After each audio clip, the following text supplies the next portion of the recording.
Hey guys, it's me, Dave, back with another tutorial. Dealing with some Soul Shards 2 today and the updates to version 2.0.10.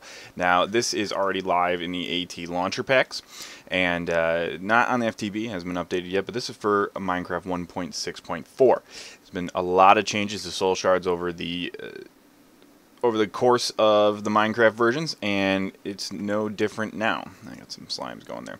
So, first thing we're going to look at is if you look at the items for the new Soul Shards, you'll see that there's only 4 items here.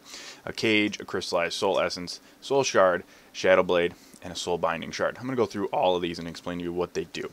So, the first thing you're going to notice is that you can't make soul shards anymore.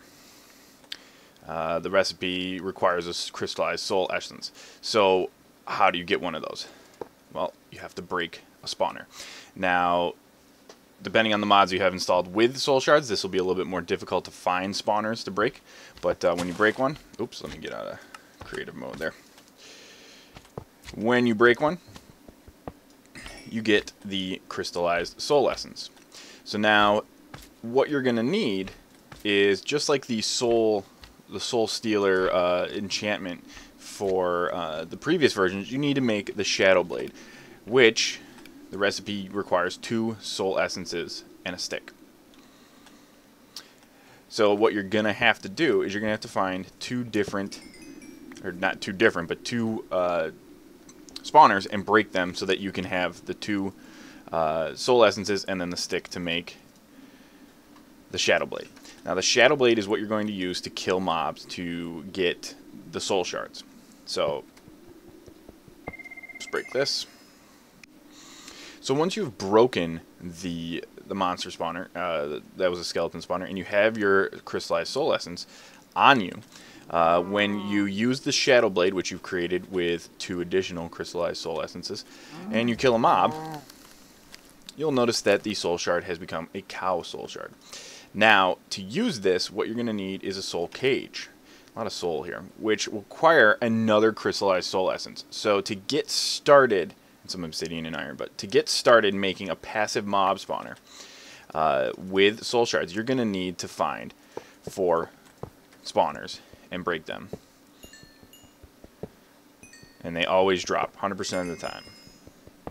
You're going to have to find 4 to collect up your soul essences so that you can make your shadow blade, your first soul shard, and then your cage. Now the way the cage works is you place it down and you take the soul shard, and before when you would put it inside of the cage, it would put the soul shard actually in there. What this does, it just puts a copy in there, and you can see now that cows are spawning. This is also affected by redstone. So if I get a lever, I can turn it off and it won't do anything anymore. If I break it, it looks like it's still in there, but it's really not. It's just a glitch. So if I see, that's gone now. But I still have my soul shard, so I can put another one in there.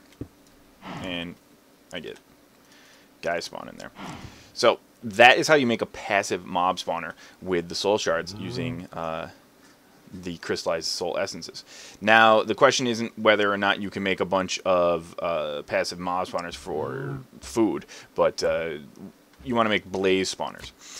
You can still do that, but what is going to be required is more of these soul essences.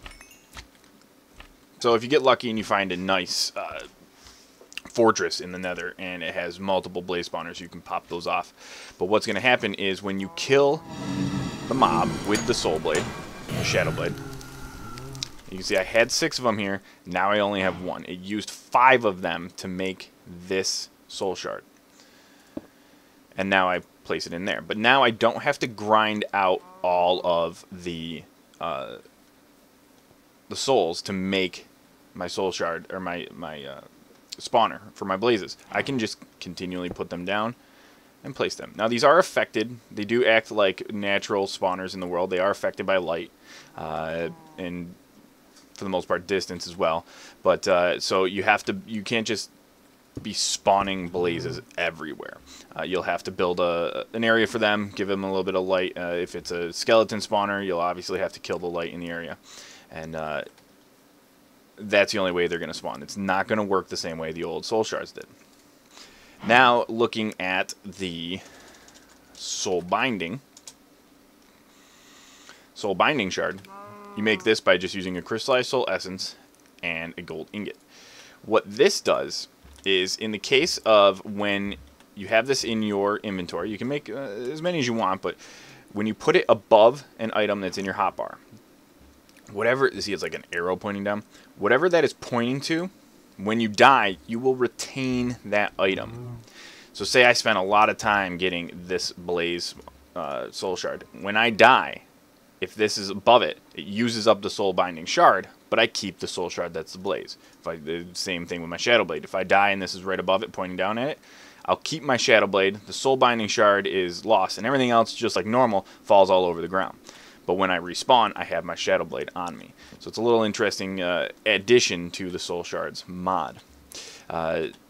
That is a quick rundown of the new way of making Soul Shards and spawners with the Soul Shards 2 mod 2.0.10. If this was helpful for you, give me a thumbs up. Check out my other tutorials. And like always, good luck and have fun.